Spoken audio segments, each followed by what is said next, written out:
ఒక 2000 పెంచాలని డిసైడ్ చేయడం జరిగింది. అదేవిధంగా పారిశుద్ధ్యం కూడా గతం కంటే ఇంకొక 2000. వెంకటయ్య గారు మనదే శాఖ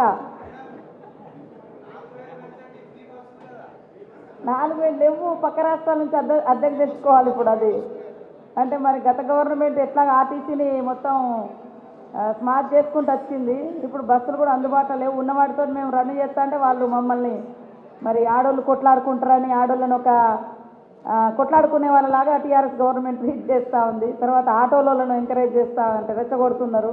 అయినా కూడా బస్సులలో ఆడవాళ్ళందరూ కూడా స్వేచ్ఛగా కుటుంబాలను చూసుకోవడానికి, జాతరలకు వెళ్ళడానికి, దైవ దర్శనాల కోసం పిల్లల హాస్టల్లో ఉంటే వాళ్ళ దగ్గర కూడా వెళ్తున్నారు. తప్పకుండా పారిశుద్ధ్యము, డ్రింకింగ్ వాటరు ఇవన్నీ కూడా స్పెషల్గా మేము దృష్టి పెడతాం. 30 తారీఖు. మీ పిల్లలు ఇంటర్మీడియట్ మరియు ఎంసెట్ చదువుతూ సబ్జెక్ట్స్ లో కన్ఫ్యూజ్ అవుతున్నారా? కాన్ఫిడెన్స్ లెవెల్ తక్కువగా ఉందా? రిపీటెడ్ మిస్టేక్స్ చేస్తున్నారా? అయితే మీకోసమే ఉంది రైజ్ యాప్.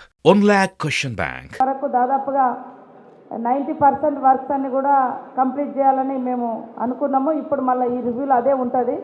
మీరందరూ కూడా పత్రికా మీడియా సోదరులందరూ కూడా సహకరించాల్సిందిగా కోరుతా ఉన్నాం. ఏమున్నా కూడా నాకు కానీ, అక్కకు కానీ, మళ్ళీ ఎస్పీ గారికి కానీ, కలెక్టర్ కానీ చిన్న మెసేజ్ పెట్టినా మేము వెంటనే రిప్లై ఇచ్చి వాటిని ఎట్లా సరి చేసుకుంటాము. ఒక పాజిటివ్ వేవ్. ఎందుకంటే భక్తులందరూ కూడా అక్కడికి పోతే అయ్యో మాకు దర్శనం అవుతుందా లేదా అనే భయమైనటువంటి పరిస్థితి కాకుండా సాఫీగా దర్శనం అయ్యేటువంటి అవకాశము ఖచ్చితంగా ఉంటుంది. రోడ్లు వెడల్పు అవుతున్నాయి, బస్ స్టేషన్లు వెడల్పు చేస్తున్నాము, క్యూ లైన్స్ బాగా చేస్తున్నాము, డ్రింకింగ్ వాటర్ ఎక్కువ చేస్తున్నాము, అన్నీ ఎక్కువనే చేస్తున్నాము.